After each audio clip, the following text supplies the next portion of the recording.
ബാലയുടെ ഏറ്റവും പുതിയ സിനിമയാണ് ഡാക്കു മഹാരാജ. സിനിമ ഇപ്പോൾ നെറ്റ്ഫ്ലിക്സിൽ അവൈലബിൾ ആണ്.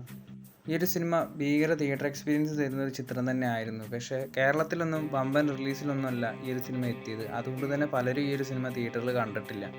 ആ കൂട്ടത്തിൽ ഞാനും ഉണ്ട്. ഈ ഒരു സിനിമ OTTയിൽ ഇപ്പോൾ കണ്ടപ്പോൾ തോന്നിയത് ഒരു ഗംഭീര തിയേറ്ററിക്കൽ എക്സ്പീരിയൻസ് തന്നെയാണ് മിസ്സായതെന്നാണ്. ബാലയുടെ മുൻപത്തെ സിനിമകളിലൊക്കെ ഭയങ്കര ഓവർ ദി ടോപ്പ് സീൻസൊക്കെ വരാറുണ്ട്. എന്നാൽ ഈ ഒരു സിനിമയിലേക്ക് വരുമ്പോൾ അതെല്ലാം വളരെ കുറവാണ്. ഒരു ടിപ്പിക്കൽ സ്റ്റോറി ലൈൻ തന്നെയാണ് സിനിമയിലത്. പക്ഷേ മേക്കിംഗ് വൈസിൽ സിനിമ ഗംഭീര ക്വാളിറ്റി ഉള്ളൊരു ചിത്രം തന്നെയാണ്.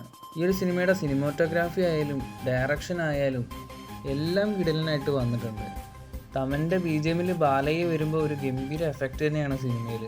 ബാലയുടെ സ്ക്രീൻ പ്രസൻസ് എന്താണെന്ന് ഈ ഒരു സിനിമ കണ്ടാൽ നമുക്ക് വ്യക്തമാവും. ബാലയെ മാത്രമല്ല, ഇതിൽ വരുന്ന ഓരോ കഥാപാത്രങ്ങൾക്കും അതിൻ്റെതായിട്ടുള്ള സ്ക്രീൻ സ്പേസ് ഒക്കെ ഈ ഒരു സിനിമയിൽ കൊടുത്തിട്ടുണ്ട്. ബോബി ഡിയോളാണ് സിനിമയിലെ വില്ലൻ. ബോബി ഡിയോൾ അദ്ദേഹത്തിൻ്റെ ക്യാരക്ടർ കിടലിനായിട്ട് ചെയ്തിട്ടുണ്ട്. അതുപോലെ ഷൈൻ ടോം ചാക്കോ ഈ ഒരു സിനിമയിൽ അഭിനയിച്ചിട്ടുണ്ട്. കുഴപ്പമില്ലാത്തൊരു ക്യാരക്ടർ തന്നെയായിരുന്നു അത്. മൊത്തത്തിൽ ബാലയുടെ ഒരു ഷോ തന്നെയാണ് പടത്തിൽ.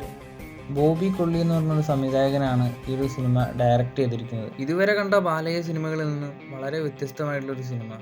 എനിക്ക് ഫുള്ളി സാറ്റിസ്ഫാക്ഷൻ തന്ന ഒരു ബാലയ സിനിമ തന്നെയാണ് ഡാക്കു മഹാരാജ. നിങ്ങൾ ഈ ഒരു സിനിമ കണ്ടിട്ടുണ്ടെങ്കിൽ നിങ്ങളുടെ അഭിപ്രായം കമൻറ്റ് ചെയ്യും. കൂടുതൽ സിനിമകളുടെ അപ്ഡേറ്റുകളുമായി അടുത്തൊരു വീഡിയോയിൽ കാണാം.